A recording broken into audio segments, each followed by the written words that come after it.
মিরপুর পল্লবী এলাকায় অবস্থিত মসজিদ বাইতুল হক ও মাদ্রাসা দারুস সুন্নাহ কমপ্লেক্সে আয়োজিত বিশেষ আলোচনা সভা ও ইফতার মাহফিল অনুষ্ঠিত হয়েছে।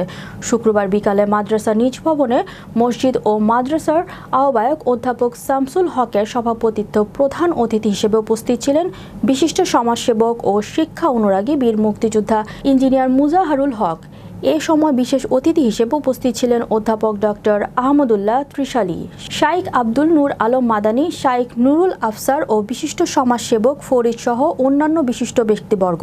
এই মাদ্রাসা থেকে সৌদি আরবের বড় বড় মাদ্রাসাতে স্কলার নিয়ে যাচ্ছে এই মাদ্রাসার শিক্ষার্থীরা। এই মাদ্রাসার জায়গা সংকলন না হওয়ার জায়গা বাড়ানোর জন্য আগামীতে আরও 2টি বড় ভবন তৈরির কাজ চলছে। সেখানে এলাকার বিভিন্ন দানশীল ও ব্যক্তিবর্গরা অনুদান পরিশ্রম করে শিক্ষার্থীদের জন্য উন্নত ব্যবস্থায় কাজ বিদ্যমান রয়েছে। ইতিমধ্যেই মসজিদ ও মাদ্রাসার দানের জন্য বিভিন্ন মালিক ও প্রতিষ্ঠান থেকে কোনো দান আসা শুরু হয়েছে। মাদ্রাসা ও মসজিদের আহ্বায়ক বলেন, আমরা অনেক জায়গা থেকেই সাড়া পাচ্ছি এই বিল্ডিংয়ের কাজের আগেই নেওয়ার জন্য। এলাকার সমাজসেবক ফরিদ বলেন, আমাদের সমাজের সচেতন মানুষ মিলে মসজিদের জায়গা দখল মুক্ত করেছি। সেই জায়গায় আরও উন্নত ধরনের বিল্ডিং করে শিক্ষার্থীদের পড়াশোনার সুব্যবস্থা করব।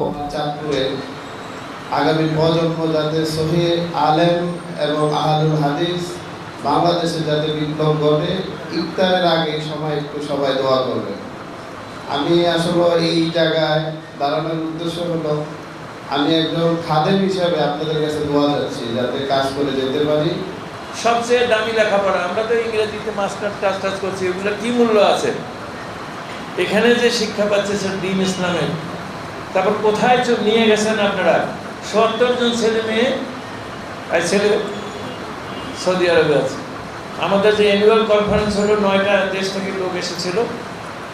তারা যখন গেল ওনাদের সঙ্গে দেখা করতে গেলাম, আমাকে অধ্যক্ষ উপাধ্যক্ষ নিয়ে গেল।